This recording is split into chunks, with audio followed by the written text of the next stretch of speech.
สุดฝึกอบรมทฤษฎีการเมืองระยะสั้น10วันให้เลขาพรรคบาลคณะบาลสุดที่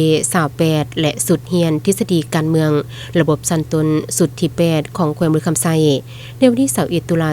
2025นี้อยู่ที่โรงเรียนการเมืองการปกครองแขวงโดยเกียรติของร่วมของท่านเลื่อนวิไลจันทลาพันธ์ห้องเลขาพรรคแขวงห้องประธานสภาประชาชนแขวงมีตั้งหน้าแผนกการออมคางตลอดฮอดครูอาจารย์และนักฝึกอบรมเข้าร่วมในพิธีท่านสมนึกหล่องอ่อนห้องหัวหน้าโรงเรียนการเมืองการปกครองแขวงได้ผ่านบทรายงานการกะเกียมเปิดสุดอบรมทฤษฎีการเมืองระยะสั้น10วันให้เลขาพรรคบาลคณะบาลสุดที่27และสุดเฮียนทฤษฎีการเมืองระบบขั้นต้นสุดที่8ของแขวงบุรีคำไซจำนวนนักฝึกอบรมระบบ10วันครั้งนี้มาจาก35บาลมีจำนวน36สหายหญิง2สหายหรือปฏิบัติตามหลักสูตรทฤษฎีการเมืองระบบ10วันที่สถาบันการเมืองการปกครองแห่งชาติกำหนดในนี้จะได้ดำเนินการฝึกอบรมรวมทั้งหมด19หัวข้อมี9หัวข้อวิทยาศาสตร์ของแขวงบุรีคำไซมีวาระแห่งศาสตร์2หัวข้อปัญหา4เทือนมีชั่วโมงเรียนที่ครูอาจารย์ขึ้นบรรยายในหัวข้อต่างๆ28ชั่วโมงส่วนทนาแลกเปลี่ยนกับสัมมนกร21ชั่วโมงรวมทั้งหมด14วัน49ชั่วโมง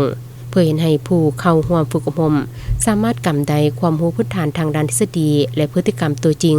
มาสมเทียบกับหน้าเวียกที่จะตั้งปฏิบัติสำหรับระบบสั้นต้นมีจำนวนทั้งหมด41สหายหญิง10สหายที่มาจากโครงเขตการเมืองโครงเขตเศรษฐกิจโครงเขตวัฒนธรรมสังคมองค์การแนวลาวสร้างศาสตร์แขวงปกส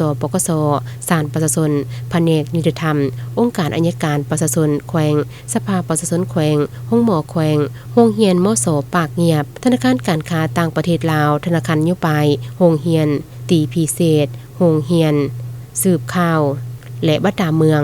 มี6กลุ่มวิชาคือกลุ่มวิชาปรัชญามาร์กเลนินมี7บทกลุ่มวิชาเศรษฐศาสตร์การเมืองวิทยามี12บทกลุ่มวิชาลัทธิสังคมนิยมวิทยาศาสตร์สังคมศาสตร์การเมืองวิทยา12บทกลุ่มวิชาแนวคิดไกลโซนพรหมวิหารมี5บทกลุ่มวิชาการคุ้มครองบริหารรัฐทฤษฎีรัฐและกฎหมายเทคนิคบริหารมี7บทกลุ่มวิชาประวัติศาสตร์พรรคมี10บทรวมทั้งหมด50บทหลักสูตรการเรียนจะใช้เวลา3เดือนหรือเท่ากับ14อาทิตย์ก้นไว้กิจกรรมและทัศนศึกษา5วัน